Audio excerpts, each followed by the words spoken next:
Har bir inson hayoti harakat bilan boshlanadi. Yurish, yugurish, sakrash va bu harakatlarning barchasi oyoq panjasidan o'tadi.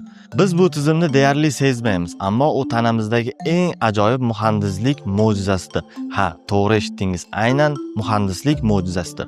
Oyoq panjasining barchasi bir butun orkestr singari ishlaydi. Har bir qadamda ular tana og'irligini yutadi, zarbani yumshatadi va muvozanatni saqlaydi. Olimlarning hisobiga ko'ra, inson hayoti davomida o'rtacha 170 ming kilometr masofa yuradi. Bu yer atrofini 4 marta aylanib chiqish bilan teng degan.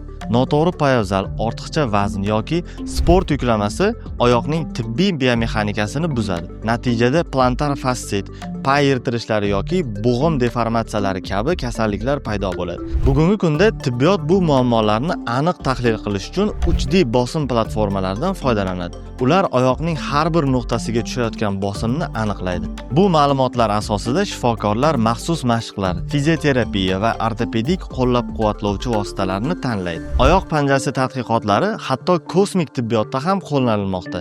NASA muhandislari kosmonavtlar uchun yurish simulyatorlarida inson oyoq panjasi bosim mexanikasidan foydalangan. Bu mikrogravitatsiya muvozanatini saqlash uchun asosiy model sifatida tan olingan. 2023-yilda Yaponiyada o'tkazilgan ilmiy tajribalarda esa oyoq panjasidagi nerv retseptorlarini faollashtirish orqali muvozanat refleksini yaxshilash mumkinligi isbotlandi. Bu ayniqsa keksa yoshdagi insonlarda yiqilish xavfini 60% gacha kamaytirdi.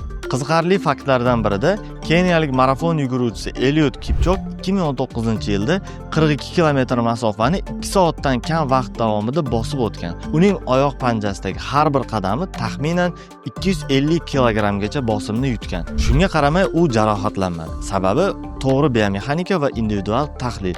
Shuning uchun oyoq panjasini parvarishlash bu nafaqat sog'lom yurish, balki sog'lom kelajakdir. Har bir qadamda sizning tanangiz siz bilan ishlaydi. Hayotimiz albatta harakatlardan iborat va harakat oyoq panjasidan boshlanadi. Oyoqlaringizni ehtiyot qiling, chunki har bir qadam bu sizning sog'lig'ingiz aks sadosidir. Sizlar bilan CU Med 36 jamoasi bo'ldi. Keyingi sonlarda ko'rishguncha salomat bo'ling.